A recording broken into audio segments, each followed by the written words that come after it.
Statistics from schools on substance abuse and just offences in general is getting quite concerning. If you can start off by telling us in a comparative analysis where we are at the moment. Thank you, Vijay.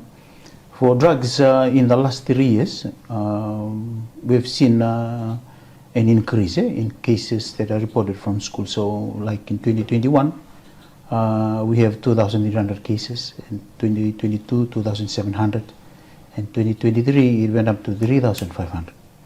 So like I said, if we look at this in percentage, with the number of students that are in school, it's less than 2% of the numbers. But the concern here is the increase.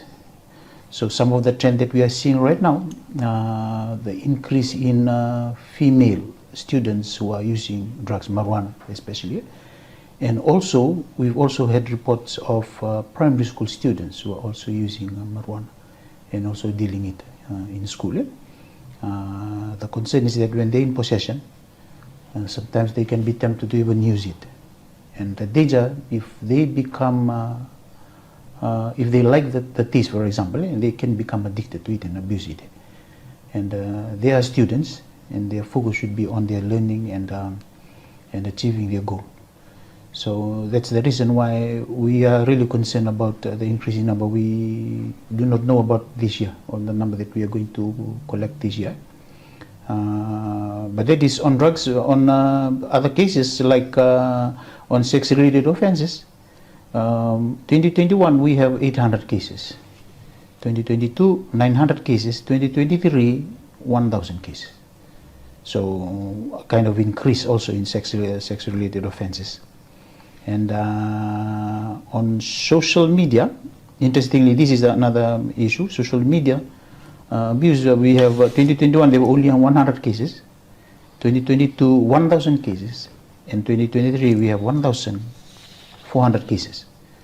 So there is a trend there in for those 3 types of offences that are happening in school. And just going through the statistics, you said 3,500 cases. It's a dramatic increase from about 2,500 the previous year, right, in terms of substance abuse within the school environment. Concerning that it starts from primary, that going to secondary. Now we even finding methamphetamine in schools? Well, we've had about 4 cases last year. That was the first time. And in previous years, it's only marijuana is the one that is being reported from school. So the concern now is those the 4 cases, they are all from secondary schools. So if that is happening in school, that means this thing is slowly coming in. And the school at the moment, we have the policies that are in place to help the teachers, but the students, they have various ways of trying to conceal this kind of drugs when they're coming in. Some schools, they are doing spot check, but not all schools are doing that. Only some. Do you think schools should do spot checks? The Prime Minister said it should be done. We are thinking of coming up with a policy just to safeguard the teachers.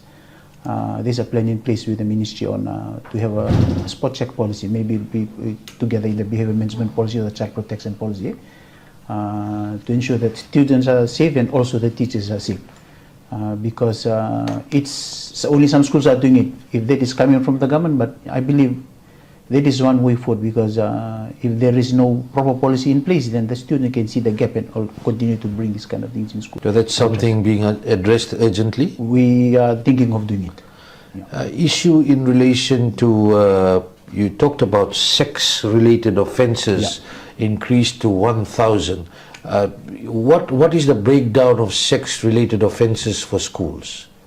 What type of offences fall under sex-related offences when it comes to your statistics? This include sexual harassment, poking, common one is poking, and attempted rape, and also rape, and teenage pregnancy. So when I said rape, there are some cases, there are reports that have been received where students actually being sexually assaulted in the school compound. and that is also concern on their safety when they're in school. And attempted rape and also sexual harassment is common, together with booking, and also teenage pregnancies coming in, also being reported.